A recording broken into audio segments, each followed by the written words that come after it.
Well, thanks so much for being here. You know, 1 year ago today, Joe Biden took the oath of office as President of the United States. And we're here to tell you that after 1 year, and you take a look at that year, it has been a year of failure on item after item after item after item. Joe Biden came into office and he promised he was going to unite the country, and he said he was going to put COVID behind us. So what happened?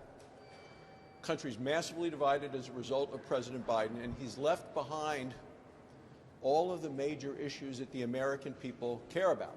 Of course, number one is inflation. So what happened? Well, on day number one, he killed the Keystone XL pipeline, attacked oil, gas, and coal, made us more dependent on foreign sources of energy, and as a result, people today are paying $1 more a gallon for gasoline than they were the day that Joe Biden became President of the United States. They then did a so-called COVID relief bill, $2 trillion added to spending, added to the debt, which brought about inflation. We said it was going to happen. They said it would be transitory. They said for 8 months in a row it was going to be transitory. It's not been transitory. We are now at a 40-year high of inflation in the United States. People are paying more for gas, for goods, for groceries, and a result that they've had to change the way they shop, the way they eat, the way they drive. This has impacted people. And the other part of this so-called COVID relief bill, which was supposed to go for COVID relief, for testing and treatments and things like that, this administration was woefully unprepared when the Omicron variant arrived. It was a scavenger hunt for testing. Long lines, empty shelves. That's what the administration brought. One of the things that didn't come up in the press conference yesterday was crime in the cities. And we have murder rates skyrocketing across the country at the same time that the Democrats continue to call to defund the police. No one yesterday at the press conference asked the president about going to the southern border.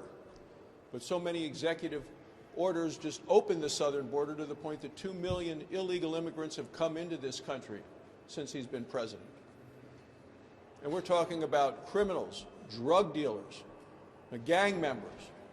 They never addressed the issue that fentanyl is now the #1 killer in the United States of people between the ages of 18 and 45. That should have come up yesterday in another area in which the president has failed. And then there is Afghanistan, for which the president did not apologize. On one day in August, we had the greatest loss of military lives in combat in the last decade. The president failed to protect our troops and failed to protect the Americans that were left behind after all of the troops left. And the president called an extraordinary success. Chairman of the Joint Chiefs of Staff called it a strategic failure. So today our friends don't trust us, our enemies don't fear us, and the president's only solution seems to be to pass another $5 trillion bill, his so-called Build Back Better, this reckless tax and spending bill, which I know is going to make inflation worse. And then, of course, he goes after ballots and states and tries to have Washington take over elections. And if you're not for him on those things, you're either a racist or a traitor, or probably both. Look, we have a president who is weak, who's overwhelmed, who's ineffective. And I look at this, and to me, that ends up as Biden's year of failure.